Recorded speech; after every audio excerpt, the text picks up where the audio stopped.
ప్రారంభమైంది. గుంటూరులో Laila public school ప్రాంగణంలో ముఖ్యమంత్రి గారు, క్రీడా శాఖ మంత్రి, యువజన, టూరిజం, అలాగే క్రీడా శాఖ మంత్రి శ్రీమతి రోజా గారికి బ్యాటింగ్ ఎలా చేయాలో నేర్పించి మరి ఆ తర్వాత ఆయన కూడా మరి బ్యాటింగ్ చేసి చూపెట్టారు. ఆ వీడియో బాగా వైరల్ అవుతుంది. మరి ఆడుదాం ఆంధ్రాకి మరి బ్రాండ్ అంబాసిడర్ గానో ఇంకేదో అంబాసిడర్ గానో అంబటి రాయుడు గారిని మరి పెట్టారు. ఎందుకంటే వచ్చిన ప్రేక్షకులు కమ్ క్రీడాకారులు కలిపి ఏదో ఒక జాయింట్ లిస్ట్లో కూడా అఫ్కోర్స్ సింహభాగం ప్రేక్షకులే ఉన్నారు. కొంతమంది ప్రేక్షకులను కూడా క్రీడాకారులుగా మారుస్తున్నట్టుగా తెలిసింది. ఏదేమైనప్పటికీ ఏదో ప్రభుత్వ ఖర్చుతో మన పోస్టర్లు వేసుకోవడానికి అట్లీస్ట్ కొంతమంది విద్యార్థులు 18 సంవత్సరాలు దాటి ఓటు హక్కు వచ్చిన విద్యార్థుల ఓట్లను కూడా ఒడుపుగా లాక్కోవటానికి మంచి స్కీమే. అట్లీస్ట్ ఆడదాం ఆంధ్ర వేరే రకంగా పనికొచ్చినా పనికిరాకపోయినా ఈ రకంగా ఎంతో కొంత ఎన్నుక నోట్లు వచ్చే అవకాశం అయితే ఉంది. కానీ మరి అంబటి రాయుడు మరి పాపులర్ క్రికెట్ పర్సన్ మన రాష్ట్రంలో, మరి ఆ జిల్లాకే, గుంటూరు జిల్లాకే చెందిన వ్యక్తి. మరి ఆయన కూడా ఆడదాం ఆంధ్ర మరి సాక్షాత్తు ముఖ్యమంత్రి గారు, రోజా గారు వీళ్ళందరూ వస్తే మరి ఇతను రాకుండా మరి అక్కడ క్రీడలు ఎలా ప్రారంభం అవుతున్నాయో లేకుండా కేవలం జగన్మోహన్ రెడ్డి గారు ఆట రాని జగన్మోహన్ రెడ్డి గారు ఆట నేర్చుకోవటానికి వచ్చిన రోజా గారి ఆటలు ఆడదాం ఆంధ్రాలో చూడటం మరి చాలామంది బాగా డిసప్పాయింట్ అయ్యారు. మరి ఇంతలోనే మరి అంబటి రాయుడు గారికి టికెట్ ఇస్తానని చెప్పి మరి ఆయనకు కూడా నో అంటే మరి ఆయన రాలేదా? ఏదేమైనా ఆడదాం ఆంధ్ర ప్రజలు ప్రభుత్వంతో ఆడుకుంటున్నట్టుగా మారింది. ఇవాళ చూస్తే రోజు టీవీల్లో అంగన్వాడీలు వారి పాటలతో మరి కొన్ని పాటలు వారే పాడుతున్నారు, కొన్ని పాటలు పెట్టి మరి వారి తీవ్ర నిరసనని తెలియజేస్తున్నారు. పొద్దునుంచి మరి సాయంత్రం దాకా కష్టపడి పసిపిల్లల ఆలన పాలన, బాలింతల ఆలన పాలన, మరి వారికి ఒక స్టాండర్డ్ వరకు చదువు చెప్పటం, మరి ఇటువంటి ఫుల్ టైం జాబ్ చూసే వాళ్ళకే మరి ఇచ్చిన మాట నిలబెట్టుకోమని అడుగుతున్నారు. మరి అది ఎంతైనా అవసరం. అంగన్వాడీలకు, ఆశా వర్కర్లకు జీతం పక్కనున్న రాష్ట్రంతో సమానంగా ఇస్తాననే మాట ఇచ్చిన తర్వాత ఆ మాట నిలబెట్టుకోవటం చారిత్రక అవసరం. వాళ్ళు ఆ పక్క ఆడుకుంటున్నారు రాష్ట్ర ప్రభుత్వంతో తప్పనిసరి పరిస్థితుల్లో. కానీ కేవలం ఆడుకోవటానికి ఆడుకుంటున్నారు వాలంటీర్లు. మరి వీరు ఎందుకు ఆడుకుంటున్నారో మనకు అర్థం కాదు. ఎందుకంటే వాలంటీర్లని కేవలం ప్రజా సంక్షేమం కోసం వారు త్యాగం చేసి జగన్మోహన్ రెడ్డి గారి లాగా ఎలా ₹1 జీతంతో ఆయన పనిచేస్తున్నారు, అలాగే ఏదో కొద్దిపాటి హానరోరియంతో, గౌరవ వేతనంతో మరి పనిచేస్తున్నారు ఈ వాలంటీర్లు అని చెప్పడం జరిగింది. వారికి ఒక 5,000 సాక్షి పేపర్ అలవెన్స్, ఇలాంటి చిన్న అలవెన్సులతో మరి వారు సామాజిక సేవలో భాగంగా మరి వైఎస్ఆర్ పార్టీకి సేవ చేసుకుంటూ వైఎస్ఆర్ పార్టీ వాళ్ళు రాష్ట్ర ప్రభుత్వం డబ్బులు ఖర్చు పెడుతూ ఏదో మసిపూసి మారేడుకాయ చేసి జరిపిస్తున్నారు. ఇక్కడ ముఖ్యమైన పాయింట్ ఏంటి? సొమ్ము మందే, షోకు యువజన శ్రామిక రైతు కాంగ్రెస్ పార్టీది.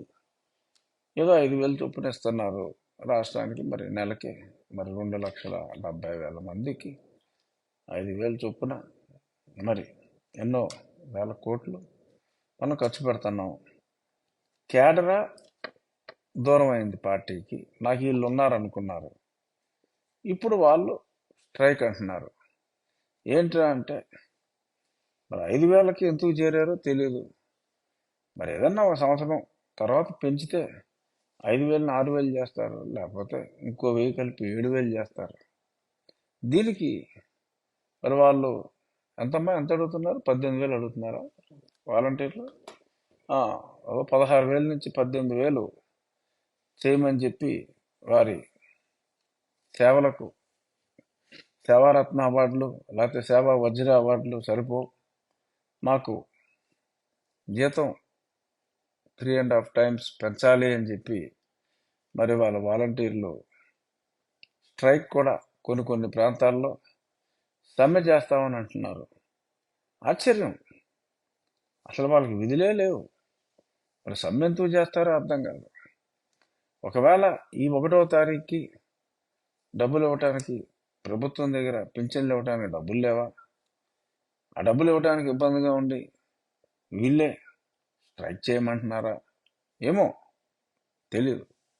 సో వాలంటీర్ బాధ్యతల గురించి మళ్ళీ ఒక్కసారి మనం పునఃసమీక్షించుకుంటే ఏంటంటే వాలంటీర్ చేసేది 1వ తారీఖు వెళ్ళి అవ్వ, ఆరబ్బా, ఆర్ తాత ఇలాంటి పదాలతో జగన్ బాబు, మీ జగన్ బాబు మీకు పంపిస్తున్నాడు అని చెప్పమన్నారు. ఇప్పుడు ప్రతి నెలకి అన్ని డైలాగులు, రొటీన్ డైలాగులు కొడుతున్నారు లేదో మనకు తెలియదు, కానీ పోయి కొట్టారు అనుకున్నాం. ఇప్పుడు లేడు వాలంటీరు. ఏమవుతుంది? వాళ్ళందరికీ అకౌంట్లు ఉన్నాయి, వీళ్ళ కట్టింగ్లు ఉండవు, డైరెక్ట్గా వాళ్ళ అకౌంట్లోకి డబ్బులు వెళ్ళిపోతాయి. వాళ్ళు ఎలాగో లిక్కర్ కొనుక్కోరు, ఒక లిక్కర్ షాపులో తప్ప ఎక్కడైనా పేటిఎంలు ఉపయోగించుకొని ఇస్తున్నారు. ఈ వృద్ధాప్య పింఛన్ తీసుకునే వాళ్ళకి పెద్దగా ఈ లిక్కర్ షాప్తో పని ఉండదు, వాళ్ళకి అంత పెద్దగా క్యాష్ అవసరం లేదు. సో కాబట్టి వాళ్ళు దైనందిక ఖర్చుల నిమిత్తం ఎక్కడైనా కూడా కూరగాయల బండోడు కూడా పేటిఎం యాక్సెప్ట్ చేస్తున్నాడు కాబట్టి వాళ్ళ పని వాళ్ళకి నడిచిపోతుంది. దానికి వాలంటీర్ ఇది అవసరం లేదు. ఇక వాలంటీర్ చేసి ఇంకో పని ఈ బియ్యం సరఫరాలో ముద్రలు వేయించుకుంటాం. దానికి ఎలాగో షాప్స్ ఆల్రెడీ ఉన్నాయి, దానివలన కూడా పెద్దగా ప్రయోజనం లేదనే ఉంది. లేదు ఇలాగే నడవాలి అనుకుంటే మరి ప్రతి వార్డులోనూ ఒక సచివాలయం ఉంది. ఆ సచివాలయంలో 10 మంది ఉన్నారు, ఆ పర్టికులర్ వార్డు మెంబర్లో ఉన్నారు. వాళ్ళని శుభ్రంగా వాడుకోవచ్చు. ఎలాగో ప్రభుత్వం వారికి జీతం ఇస్తుంది, ప్రభుత్వ ఎంప్లాయీస్ వాళ్ళని వాడుకుని ఈ పని చేయొచ్చు. మరి ఇప్పుడు కేవలం ఎన్నికల సమయంలో ఇదేదో వంక పెట్టి మరి వాళ్ళకి గౌరవ వేతనాన్ని ఇష్టం వచ్చినట్టుగా ఒక ఉద్యోగి స్థాయిలో ఒక ఉద్యోగిగా ఇవ్వటానికి ఉంటుందా అన్నది ఆలోచిస్తే, మరి ఇచ్చింది ఉద్యోగం కాదు కనుక సాయిరెడ్డి చెప్పినా, సుబ్బారెడ్డి చెప్పినా, రామకృష్ణారెడ్డి చెప్పినా, ఇంకో రెడ్డి ఏ రెడ్డి చెప్పినా, చెవిరెడ్డి చెప్పినా ఇచ్చేశారు ఉద్యోగాలు. ఎందుకంటే అది ఉద్యోగం కాదు కనుక. అదే ఉద్యోగం అయితే రాజ్యాంగం ప్రకారం ఒక నోటిఫికేషను, దానికి ఒక ఎగ్జామినేషను, ఇవన్నీ నిర్వహించి మనం ఇవ్వాలి. ఏ రెడ్డి చెప్తే వాడికి ఉద్యోగం ఇవ్వటానికి ఉద్యోగం అయితే కుదరదు రాజ్యాంగం ప్రకారం. అందుకని దీనికి ఏదో ఒక సేవ కోసం వాళ్ళు ముందు వచ్చారు, వాళ్ళకి తృణో పనో సేవ కోసం ఇస్తున్నామని ఒక అద్భుతమైన కాన్సెప్ట్ని జగన్మోహన్ రెడ్డి గారి రచయితల సంఘం రచించి మరి ఇచ్చింది. మరి ఇప్పుడు ఎక్స్చెకర్కి ఈయన కోరిక నిమిత్తం సర్లేరా 18 అడిగో, 18 కాదులే ఓ 12 ఇస్తాను అని చెప్పని ఇష్టం వచ్చినట్టు ఇచ్చేస్తే ఈ పండరా బాక్స్ కదులుతుంది. డెఫినెట్గా మొత్తానికే ఎసరు వస్తుంది. ఈ వాలంటీర్ వ్యవస్థ అనేది ఉండదు. ఈ వాలంటీర్ని నమ్ముకొని పార్టీ క్యాడర్నే మొత్తం దూరం చేసుకుంది. ఎందుకంటే రేపు వాలంటీర్ని పెట్టిందే ప్రజలకు సేవ చేయడానికి కాదు, పార్టీకి సేవ చేయడానికి. సో ప్రజలకు పార్టీకి మధ్య వారధిగా క్యాడర్ని తీసి వీళ్ళని పెట్టుకున్నారు. మరి ఇప్పుడు వీళ్ళు సొమ్ములు అడుగుతున్నారు. మరి సొమ్ములు ప్రైవేటుగా పార్టీ ఇచ్చుకొని మరి ఎలక్షన్ పని చేయించుకుంటుందో అదో రకం. మరి అలా కాకుండా ప్రజలనే ఇంకా మటాష్ చేద్దామని చెప్పి ప్రజల సొమ్ముని ట్యాక్సుల రూపంలో మరిన్ని ట్యాక్సులు వేసి వీళ్ళకి పార్టీ కోసం పనిచేసే ఈ వాలంటీర్లకి ఖర్చు పెడుతుందా, అసలు వాలంటీర్ అవసరమా అనే చర్చ ఇప్పుడు మళ్ళీ రెండవసారి మొదలవుతోంది. చూద్దాం. మరి ఆడదాం ఆంధ్రాకి మరి జనాలు తీసుకురావడానికి కూడా ఈ సచివాలయం స్టాఫ్కి వాలంటీర్లకి ఇచ్చారట. మరి ముఖ్యమంత్రి వచ్చిన దగ్గరే లేరు జనం. మరి ఇంకా మామూలుగా ఈ మంత్రులు వాళ్ళు అక్కడికి వెళ్ళి ఆడేసుకోండి అంటే అసలు ఎంతమంది వస్తారు? ఆడదాం ఆంధ్ర అనేది ఒక నవ్వుల ప్రక్రియగా మారిపోయింది అంటంలో సందేహం లేదు. జనం ఆడుకుంటున్నారు ఆంధ్ర నాయకులతో, ఎమ్మెల్యేలతో. జగన్ గారు ఆడుకుంటున్నారు మరి రోజా గారితో. మరి జగన్మోహన్ రెడ్డి గారు బ్యాటింగే నేర్పించారు. మరి ఆ తర్వాత జగన్మోహన్ రెడ్డి గారు బౌలింగ్ కూడా చేసి రోజా గారు వికెట్ తీసేస్తారా మనకు తెలీదు. ఏదైనా వికెట్ని తాకనివ్వకుండా రోజా గారు బ్యాటింగ్ బ్రహ్మాండంగా చెయ్యాలని నేను కోరుకుంటున్నా. మీ వికెట్ మటుకు తీనివ్వకండి. మీకు బ్యాటింగ్ నేర్పిన జగన్మోహన్ రెడ్డి గారు బౌలర్గా మారి మీ వికెట్ని మటుకు తీనివ్వద్దని చెప్పి మనస్ఫూర్తిగా రోజా గారి అభిమానిగా నేను కోరుకుంటున్నా. ఇక ఈ ఆడదాం ఆంధ్ర ఇవన్నీ జనాలకు అర్థమైపోయింది ఎందుకు పెట్టారో ఇవన్నీ. కాబట్టి ఆ విషయం పక్కన పెడితే బాగా ఇవాళ ఆంధ్ర రాష్ట్రంలో మేజర్ సబ్జెక్ట్ ఎప్పుడో నేను అన్నా షర్మిల తను వస్తుంది ఆంధ్రాకి అని. అనుకోని పరిస్థితుల్లో తెలంగాణ ఎన్నికలు అయ్యేదాకా అది వాయిదా పడింది. ఈలోగా తను తెలంగాణలో కాంగ్రెస్ పార్టీకి షర్మిల మద్దతు, సంపూర్ణ మద్దతు బేషరతుగా ప్రకటించడం జరిగింది.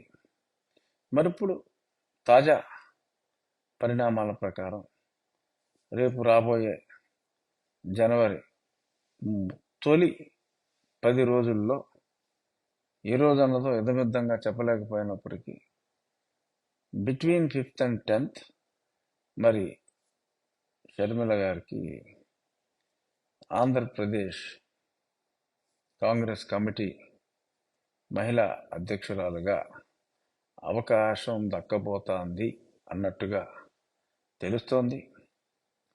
సో మరి ఇప్పటికిప్పుడు కాంగ్రెస్ పార్టీ పెద్దగా గెలిచే అవకాశం ఏమాత్రం లేకపోయినప్పటికీ బాగా పుంజుకునే అవకాశం ఎక్కువగా ఉంది. ఎందుకంటే మరి వారి నినాదం ఏ రకంగా ఉంటుందో మనం ఈజీగా ఊహించగలం. రాదని తెలిసినప్పటికీ కూడా స్పెషల్ కేటగిరీ స్టేటస్ కావాలి, మేము కేంద్ర ప్రభుత్వంలో వస్తే ఇస్తామని చెప్పగలరు. సో కాబట్టి స్పెషల్ స్టేటస్ని ఎత్తుకుంటారు.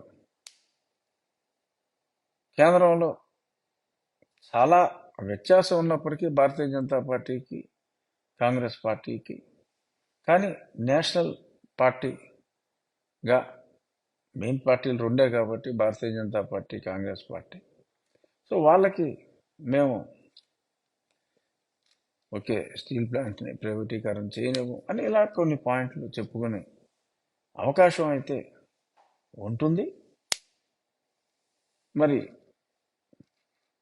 ఆ రకంగా వాళ్ళు ప్రచారం చేసుకుంటే, అలాగే యువజన శ్రామిక రైతు కాంగ్రెస్ పార్టీకి మేజర్ ఓట్ బ్యాంకు అయిన ఒక వర్గాన్ని మరి షర్మిల, ఆమె భర్త అనిల్ తీవ్రంగా ప్రభావితం చేసే అవకాశం కూడా ఉంది.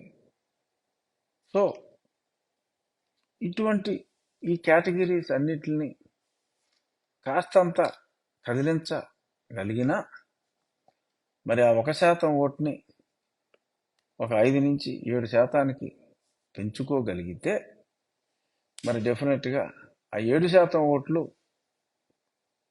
వారి అన్నగారి పార్టీ అయిన వైఎస్ఆర్ సిపి కోల్పోబోతోంది. ఎందుకంటే కాంగ్రెస్ పార్టీ నుంచి గొప్పగా ఆ ఓట్లన్నీ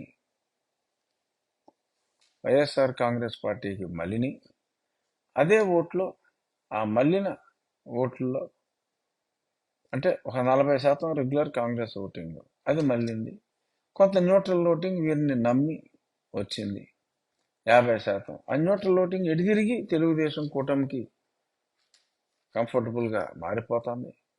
ఈ మిగిలిన 40లో వైఎస్ఆర్సీపీకి మిగిలిన కాంగ్రెస్ పార్టీ నుంచి వచ్చిన ఓట్లలో ఒక 5 నుంచి 6%